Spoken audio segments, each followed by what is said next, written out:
Well, good evening, everyone. I'm Jeff Russo. Communities across western New York tonight on edge, worried about a second consecutive night of damage and destruction following what started out as peaceful protests. Let's head right out to my co-anchor, Allie Tui, tonight, who is live in Buffalo's Niagara Square. Things look a lot different tonight than last night, Allie. Yeah, and good evening to you, Jeff. What a difference a day can make. This seems just like a normal Sunday, very different from last evening when Buffalo's downtown district was in the middle of riots. Last night there were hundreds of protesters at this hour. Tonight there are none. Why? Well, the city does have, and the county has, a curfew of 9 o'clock. So anyone here at this hour would risk being arrested for violating that curfew if they were here past 9 o'clock. Now, our cameras were rolling as Buffalo police and SWAT officers began attempting to disperse the crowd here at 9 o'clock.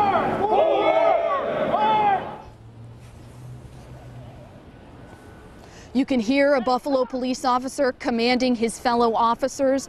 This was all meant to push about a dozen protesters back and get them ultimately to go home. Several dozen Buffalo police officers and state troopers worked together, blocking the road and pushing protesters further down Niagara Street. After about 20 minutes, they did take 2 protesters into custody, and then 20 more minutes passed and they took an additional 4 into custody. The rest of the protesters had dispersed at that point. I did catch up with one demonstrator about her decision to take part tonight shortly before police took action. I have a black son growing up in America. He could have been George Floyd. I have a brother. He could be George Floyd. I'm not with it. I'm not going for it. And if I got to go to jail for my son to live, I'm willing to go for the jail. You live in Buffalo? Yeah, I live right down the street. I'm willing to go to jail. How old are you? I'm 21 years old. You're going to be out here? I'm out here. My grandmother don't fought for this for me to be out here to speak my right. Martin Luther King was out here. If they willing to go to jail, I'm willing to go to jail.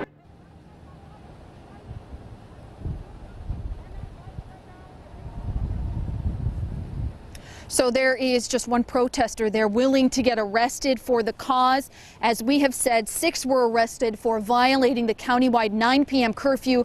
2 others were arrested for graffiti on Buffalo City Hall. That is the scene out here right now. Thankfully, Jeff, a much more peaceful night. Of course, we will have much more on what unfolded last night and how many were arrested there and where those arrests stand. But for now, Jeff, we'll send it back to you. All right, thank you very much, Allie. Well, the absolute outrage over the death of George Floyd at the hands of Minneapolis police creating a lot of tension here in western New York tonight. There is, as we mentioned, a curfew for a second consecutive evening in Erie County. That's in effect until 6 a.m. Authorities say 10 people were arrested as the result of last night's violence and rampage in Buffalo. Police say they are ready for anything tonight. Again, a quiet evening as city officials continue to assess all the damage. Now, many business owners were not taking any chances tonight. We found people boarding up windows along the Hurdle Strip in North Buffalo. Up and down the street, we could see businesses after businesses taking measures to prevent damage and the looting. Many businesses in other parts of the city doing the same tonight, and some even closed early in anticipation of what potentially could happen. We found signs of police getting prepared as well throughout the country, or throughout the county rather, including outside Kleinhans Music Hall. Police and SWAT officers there standing by to respond to any possible outbreaks here tonight. So how did things get so out of hand last night? We mentioned it was been quiet so far this evening. 7 Eyewitness News reporter Allie Tui again spoke with some of the people who were there last night. She's back now live from Niagara Square with more on that part of the story. Allie? And Jeff, Saturday night and Sunday morning, 10 were arrested in connection with the Buffalo George Floyd protest. 1 is charged with a felony, another is a minor. All are free now.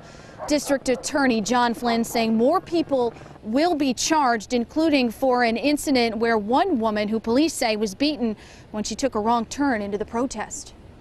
We believe that the car simply came off of a side street and found itself in the middle of the situation. That's when members of the crowd attacked the car and extricated the driver and began beating her. That woman is at ECMC with a head injury. We don't know her name or what kind of condition she is in. And we do want to get back now to the man caught on camera setting City Hall on fire. Police have released this picture of the man believed to be responsible.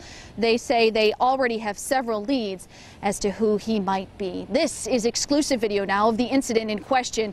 We were broadcasting live from Niagara Square last night when the man tossed what appears to be a basket on fire through a broken window on the ground floor. The fire was quickly contained, but the mayor had some strong words for him last night. And I want to send a message to the idiot on camera that lit a fire in City Hall by throwing a box that was on fire through a window. We have you on camera, you idiot. We are going to find you and prosecute you to the full extent of the law. So get ready, because we're coming. Say we have some leads as to who that person is, and anyone with information about what happened is urged to give police a call right away. Well, the vast majority of protesters here last night say they were doing it peacefully, and now they worry that their message of peace was lost in the riots. Ahmaud Arbery, Trayvon Martin. There's too many names. There really is. Okayake is one of hundreds who were part of Saturday's protest under the pretense it would be peaceful. I came out here for this. Black Lives Matter, and that's it. But the 23-year-old from Buffalo says that message was lost when the demonstration turned destructive. We got stuck. I'm tired of being stuck. We got stuck between looters and shooters. Looters, after dark, starting fires and breaking downtown business windows. Police using pepper balls, among other tactics, to help disperse the crowd. City officials say outsiders, and not the original group of protesters or its organizers, escalated the situation. Their goal was to incite violence.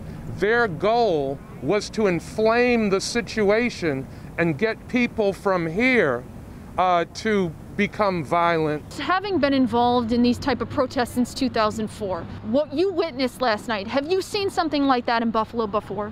No, Buffalo never explodes to that degree. Which is why Pastor James Giles also believes outsiders, many of whom were white, are chiefly responsible.